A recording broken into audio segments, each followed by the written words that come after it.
Aries is well known as the one-track minded, high-octane fueled warriors of the Zodiac. And in this series, I'm going to cover the 3 Decans of Aries. Eventually, I'm going to cover the 3 Decans of every sign within the Zodiac, giving you the tools that you need to make professional and dependable interpretations. And this goes for astrologers and tarot readers. What I'm showing you is how to link these 2 mediums and step up your consulting skills.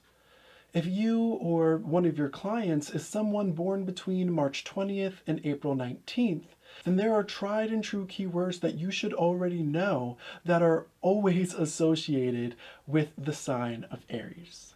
And these are keywords like confidence, leadership, combativeness, relentlessness, and yet still cheerfulness. While moving through the Zodiac, I don't plan on contesting these descriptors. I actually plan on bringing some context via the tarot deck. Let's sharpen our discipline by mining deeper. If you're new to this channel, my name is Seth and I enjoy creating videos that help us in the astrology community stay well-rounded and always thinking critically.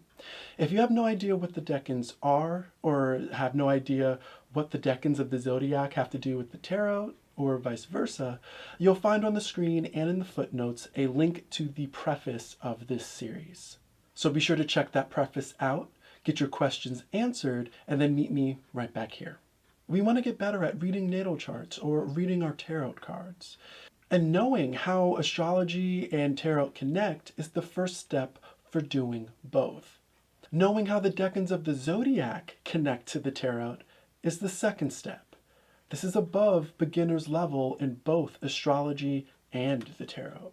Those keywords that I listed as associated with Aries shouldn't be forgotten or disregarded, all because we're moving beyond beginner's techniques. Think of those keywords as introductions to the Zodiac.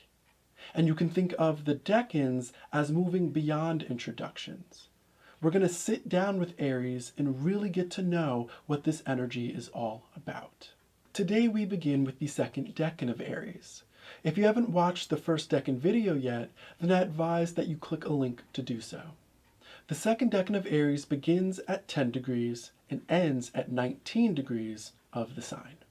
If you were born roughly between March 31st and April 10th, then your sun sits within the second Decan of Aries. If you're looking at your natal chart and you see a planet or a house cusp sitting between 10 and 19 degrees of Aries, then that planet or house cusp is sitting within the second Decan of Aries as well. This series is here to help you become a better astrologer and tarot reader. If you'd like some guidance on this, or if you'd like a professional astrologer's point of view on your Decans, then visit thecuspconsulting.com. You can check out our client services and book some one-on-one time with me. If you'd rather try your luck in the comments or on our social media, then I encourage you to do so.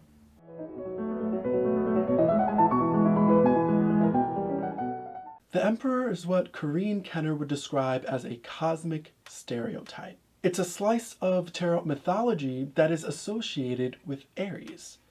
Think of the Emperor as Aries energy if it was completely distilled. No houses to influence the energy. No planets, no aspects, no charts.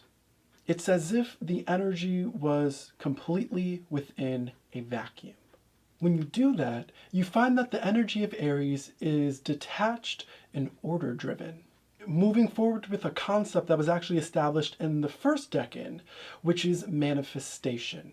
And this is manifestation via the long game. That means sustained pursuit and sustained motivation.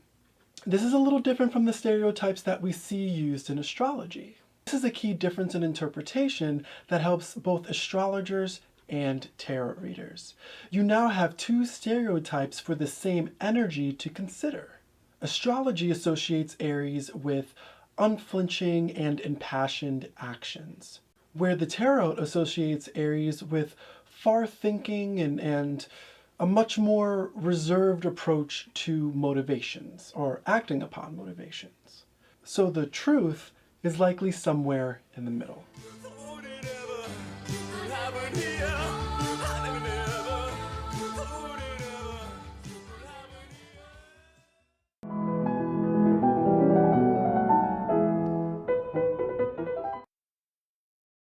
This is where we find the bridge between the second decan of Aries and the numbered cards within the tarot. The Two of Wands and the Three of Wands and the Four of Wands all culminate into the story of the Emperor, from the little prince to the freshly crowned ruler. So if you want the full picture, you need to start where the journey begins, at the first decan of Aries video. Again, if you haven't watched it already, I encourage you to do so. The threes in the tarot are all about establishing solid foundation for later advancement in life. The Two of Wands is where our little prince was introduced to the skills necessary to take full advantage of his advantages.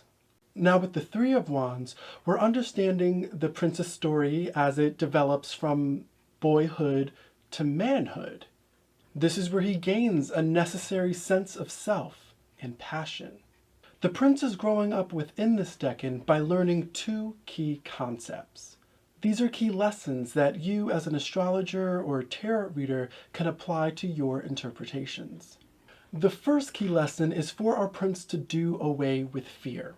He must replace it with that trademark Aries passion. This is about harnessing excess enthusiasm and heat so it can be focused on a specific endeavor. This relates to establishing solid foundations because it is the immature who waste their energy on the fleeting calls of their passions alone. It's the mature who focus their energies on what it takes to actually follow their passions. The front-loading of unavoidable, tedious tasks. This is what allows for the full enjoyment of one's passions without interruption later down the road.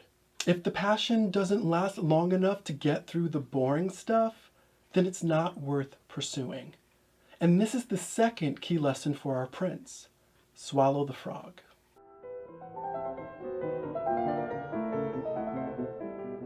Now, I'll go through an exercise that utilizes the information that I just laid out for you. This is how I got my start understanding and utilizing the decans. And today, it's ingrained in how I do readings for my clients every day. If I see an extroverted planet in the second decan of Aries, and those are planets such as Mars, the Sun, Jupiter, and sometimes Mercury, what I'm seeing is emphasis on the second key lesson. This planet is likely more inclined to do away with fear and embrace passions. So I'm looking to reinforce the idea of front-loading those tedious and sometimes boring tasks for the sake of being acid test for my clients' calls to action. I can help them make more thoughtful decisions on how to spend their energy. I can also help clients with techniques on how to focus on uninteresting tasks for the sake of making the most out of future opportunities. And if I see an introverted planet within the second decan of Aries, and those are planets like the Moon, Venus, Saturn, and again, sometimes Mercury, what I'm seeing is emphasis on the first key lesson. This planet highlights opportunities where a client may benefit from moving out of their own way. I may want to examine how my client determines what endeavors are worth their time, and also get a feel for what calls to action may be getting ignored. I can reveal areas where maybe challenging oneself to redefine the term courage can be helpful. I can also help with strategies concerning prioritizing their focus. You want to do one thing at a time. I can also help with strategies regarding prioritizing and focus on one adventure at a time. Now is the time to ask yourself, how would you interpret a planet sitting in the second decan of Aries, knowing what you know now about the tarot's mythology? Starting with extroverted and introverted planets is how I got my start understanding how to utilize this decan.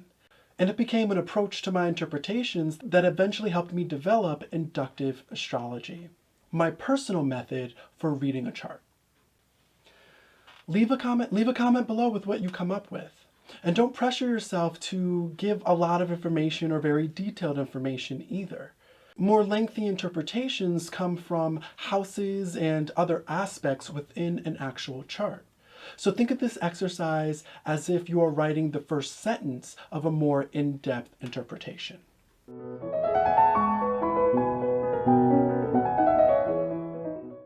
Today we covered the second decan of Aries. We started with an overview of the Emperor card and its place as the archetypal stereotype associated with Aries. We discussed the Three of Wands, assessing its place in the journey from 2 to 3 to 4, and how that journey lays out the mythology of the Emperor. Lastly, I introduced a beginner's exercise for interpreting the second decan of Aries. Think of this exercise as just the first sentence in a more complete interpretation. And then if you leave that sentence below, I'm sure to give you some feedback.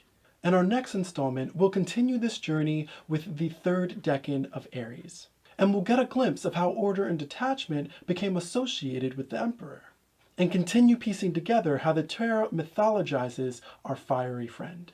If you are enjoying this series and want to support this channel, then become a patron at patreon.com/thecusp-astro. You can gain early access to this series for as little as $3 a month. Is there a topic that you want to hear me cover? Join at $15 a month to gain access to exclusive content that you've requested.